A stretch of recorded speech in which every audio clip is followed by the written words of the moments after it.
All right, so this is Horribly Hooched. We're sitting down with the wonderful Alexandra Boylan and husband and director John Graham of Home Sweet Home. So yeah, we're just going to have a little conversation, ask some silly questions, and have a little fun. Awesome. So, let's do it. We were just talking about filming Home Sweet Home in New Mexico. Mm-hmm. And you were commenting on what that experience was like. What would you say was the craziest thing that happened on set while you were filming?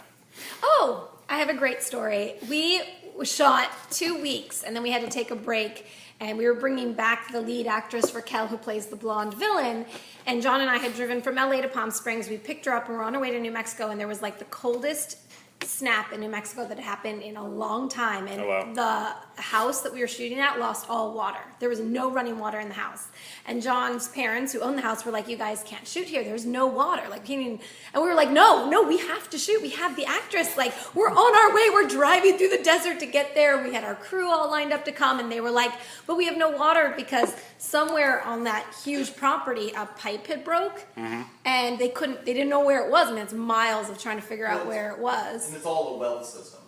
Right, yeah. Right. So we were like fighting with them, being like, "Please let us shoot there. We don't care. We'll go to the bathroom in the woods. Or in the desert.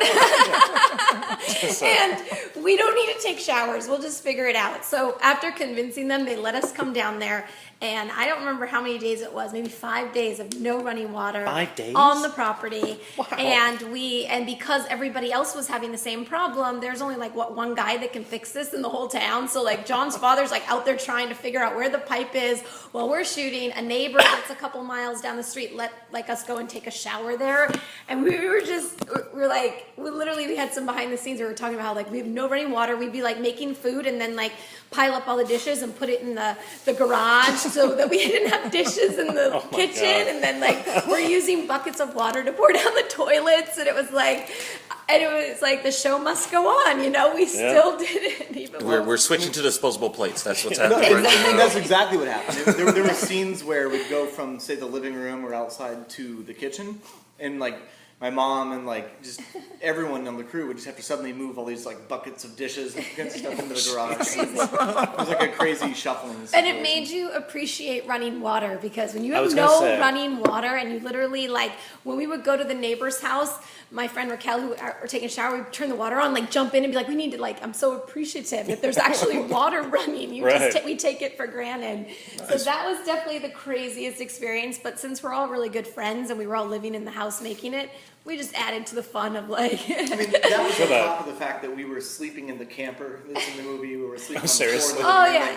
We were everywhere. So. The crew all lived on the location. We literally roll up sleeping bags and start shooting. Talk about living and breathing your project. It's pretty intense. Nice. But we had so much fun too. We talk about like our next film we're doing with a lot of the same people, and we were talking about getting hotels, and everyone's like, "Don't do that. We want to stay in the house together. It's so much more fun to wake up, have breakfast together, and go make a movie." Right, yeah. It's a family affair. It's a family affair, exactly. And that translates to chemistry on screen, too. It does. It does. And we're all really... And that would add to it, because some mornings she and I would have to get up and like start cooking eggs and like essentially wake up before everyone else and start having breakfast, so that when they woke up they could just eat breakfast and we could just start shooting. So you had to, like, you were even your own PAs, really. Yeah. Did all the work. It was. And it was funny because we're out in the middle of nowhere. I mean, one day the AD had set the time we were supposed to get up, and he didn't wake up. So Rick Galley, the cinematographer, and John got a shotgun, and they went out there, the movie shotgun, and shot off the gun to wake him up. We had finished filming the film with the blanks, so we were like, "That's after blanks, let's go wake him up." Let's go wake him up. We stood outside the trailer. This is like us starting to go nuts, essentially. Yeah. So we're outside the trailer, and like we have this funny footage of the DP like looking at me and like laughing and being like, "Okay." And we shoot off the gun, and then I run inside to the trailer with the handy cam, and it was me running into the trailer that woke him up, and he just kind of like sits up and looks at me and is like, "Am I late?" I was like, "Wait, you didn't hear that? Like, you didn't hear the gun go off?" Which also adds to that, like, in every horror movie, it's like, "Oh, those people are so dumb," but it's like he didn't even wake up. Yeah, no, that's, I'm glad I'm a light sleeper. Yeah, me too. Yeah, that's terrifying. Sure. But we had a lot of free reign to do whatever we wanted out there, because nobody was going to come. Like when we shot the scene where I'm shooting the gun off, I have a gun. We shot that. off many times late at night, and not a single person came to their house to see if everybody was okay. I mean, that's a good thing. That That is thing. that is Like, That's what I'm saying. I would It's the perfect location, but if you live there, there's something wrong with That's that. what I don't- said. I'll tell you what's funny though is we were shooting off guns like at 12 a.m. and nobody said anything. You know, people screaming, whatever. Oh, yeah. But then I was out. I have a quadcopter. This is way past the Oh, shoot, yeah. but I have a quadcopter that I got that has like LEDs on it. Yeah. And I was just for fun testing it out, flying it around at night. I got my dad out. I was like, check this out. You know, I'm flying it way up and like flying it around and I land it. And like 5 minutes later, our neighbor, who's not the closest neighbor, but he's like one of our closest friends' neighbors, calls. He's like, Charlie, I think something crashed on your property. You need to look around. Like there's something weird going on. He's like freaking out. I swear to God, UFOs, there's a man. UFO. UFO, yeah. Gunshots, nothing. Not a big But you hear deal. the thing in the sky, everyone starts calling it. It was awesome though. I liked shooting in New Mexico because of Yeah, that it's reason. a beautiful area out there. But, And we did the very south active. part, which a lot Yeah, I was going to of ask you, people- like, where specifically? It's Alamogordo, La Luz Canyon, and okay. actually, when we were showing the film at White Sands Film Festival, everybody from the community was like, "Thank you so much for coming to the south part of New Mexico," because everyone goes to Santa Fe and shoots in Santa Fe and Yeah, Albuquerque. Taos or something like but that. this area is so gorgeous, and John really tried to capture like first off the middle of nowhere about it and the beautifulness of that location. Well, I'd grown up there, so it's like I really wanted to try to show something that I'd been working in the industry doing electrician and stuff like that, and I feel like nobody used it. The Book of Eli. Yeah. was Yeah, shot oh my in- God, Part yeah. of it was shot in Carrizozo, and they essentially like covered up the town and made it look like it did. It was that town scene, you know, where they come in and Yeah. use the girl for the first time. But I think that's, at least in recent history, that's the biggest movie that's been shot nearby, and even that's like kind of an hour away. So. Yeah, it's funny. It's a really underutilized landscape, especially for a movie like this. Really, Yeah. sets the stage and the feeling. Because it can be beautiful, but also alternatively, eerie. Yeah, It's very it's eerie. like a beautiful desolation. That's Yeah, what it really absolutely. is. Well, that's what we loved about, we decided to make the film in the daytime. One of the reasons is because that location is so dark at night that if you put your hand in front of your face to try to light it, so we're like, let's make this take place in the day because everyone thinks you're safe in the daytime.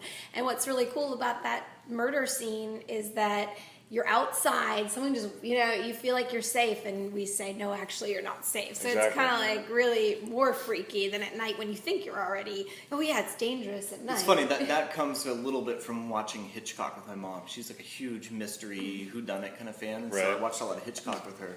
And the cool thing about Hitchcock is it's always like he tries to take you out of your element. You're scared in North by Northwest when you're in a cornfield. Yeah. Really not now, but people were that. Oh, absolutely. No, I'd It's still like, be you know, scared in the the big- cornfield. Yeah, well, it's like, there's a plane chasing you. Somehow it's scary. There's Yeah. nowhere to go. Right. So it was that sort of idea of, well, if we have the limitation of not being able to make nighttime, let's just figure out how to, essentially just revolve that and make that work for us. It definitely didn't seem forced. I think it was probably a wiser choice than going with nighttime. Like I you do were saying. My DP thought so as well. Yeah, we all. I'm sure he's bringing. the We ain't fact had lights that- for shit. And the fact that it's like wide open spaces, but you still can't go anywhere, because it's like she Nowhere can to start run. running, but there's nowhere to go. Like Yeah. you're running for a while. Yeah, the only other movie I think that kind of did that effectively was Straw Dogs, but Yeah, we got some people's comparing our film to Straw.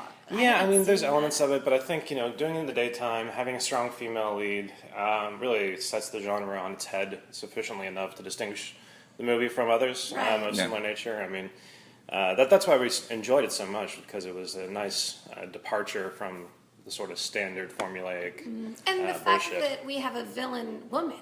Yeah, And that was you huge. very rarely see two women up against each other And like Raquel that. was great. Amazing. Yeah, she was. She She was, does she was nuts. I'm like, phenomenal. it's like I'm looking. Yeah, she's cute, but I can't do that. She is There's something about amazing. breathing that I enjoy that I can't really. that might not happen if I She dated took her. manipulation to a whole new level, and that's kind of what I loved about, because I feel like a man, they'll beat you up, they'll rape you, whatever. A girl will F with your head and mess with you, and I wanted to explore that and get to do something that Yeah. you actually don't see very often. And, You guys pull it off. Yeah, it's funny because I'm a cat lover and I grew up with cats. Like out there in that same house, like literally we would have cats, and if, Oh, wow. if a cat had a litter, we'd just keep it because it's sad, but like the coyotes, the birds, like things would start picking them off. Right. Snakes. But so I grew up around cats all the time, and one thing that to me, like, I'm so glad like we're bigger than cats, at least in North America, for the most part. You know, there's a couple that are still around, but it's like I remember like my cats they would have a field day with a mouse. You know, they would catch the mouse and hold it under their paw, and then they would get bored. They'd be like, "You're not struggling. This is dumb." And they'd let go of the mouse, and as soon as it ran, they'd go for it again. And so, like, we were trying to get Raquel to be that, where it's like she wants you to run from her. You know, she doesn't want you just to sit there and give in. She thrives on the chase. Fun, It's yeah. boring for her. Yeah. She gets off on it. She likes the. It's funny too because we'd seen Rabid Love before Home Sweet Home, and we didn't realize at first that you and Raquel were in the opening sequence there. And when that clicked, like I think Raquel was in the middle of doing something fucked up, and I was like, wasn't she with some chick pissing in the woods at the start of the